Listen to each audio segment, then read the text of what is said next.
In this video, I'm going to show you how we can draw a landscape that has a sense of depth and space using a foreground, middle ground, and background. So let's start out by holding our paper landscape orientation, which is short and wide.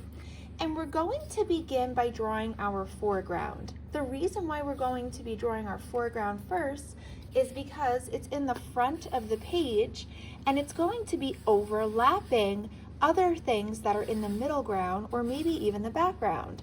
So we don't want to have to erase part of the middle ground and background if we did those things first. So let's begin by thinking about what we want in our foreground. Now I'm going to give you a few different suggestions. You can add anything that you want in here that would go in a landscape, as long as you are making it overlap other things and it's drawn nice and big, because things that are in the foreground are always appearing larger to us because they're closer to us.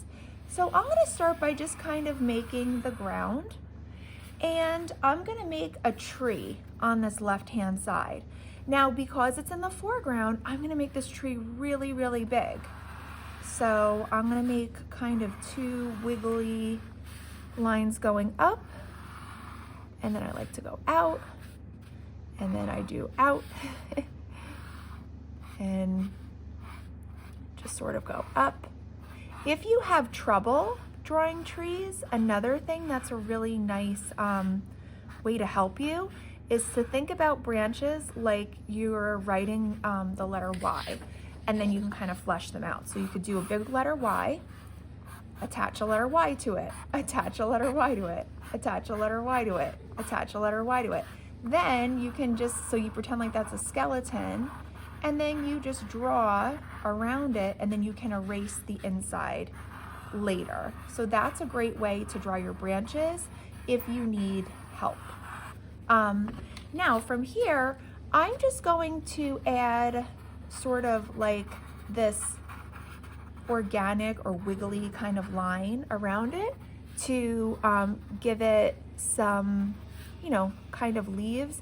But you can, if you wanted to leave it like this, you can draw individual leaves. You can make it a cherry blossom tree and have flowers on it, whatever you want to do, as long as we're drawing it big and it's in the foreground. So mine is actually so big, it's going off the edge of the page a little bit. Now I also want to draw a few things here. I'm going to draw some flowers. So I like to just sort of draw like little wiggly, wavy shapes like that for flowers sometimes, but you can do them any way that you like if you're doing flowers. I know some of you like to do like a daisy kind of style flower where you're drawing, the center and having some go out. Some of you might like drawing more of like the rosy type flowers. Whatever you want is totally fine. But I'm gonna make some flowers in the foreground. And like I said, I'm making them nice and big because they are close.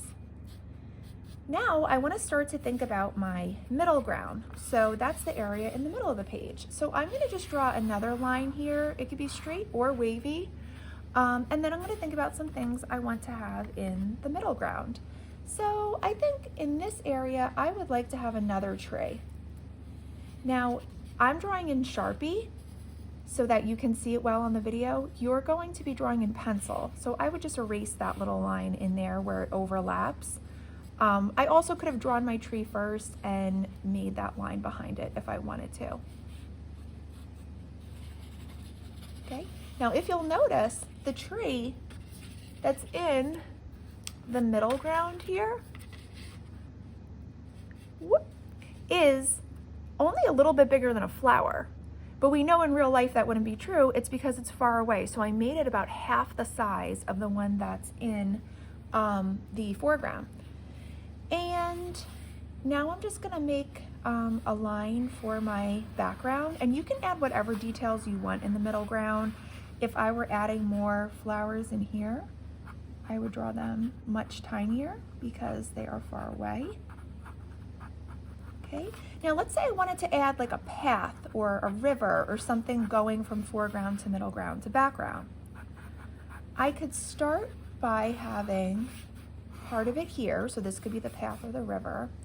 Then, instead of having it just continue directly here, I'm gonna sort of make it almost like it's turning over this hill. And I'm gonna do another line and another line, and it's sort of curving like that. And then in the background, this really far away one, I can do kind of like that, okay?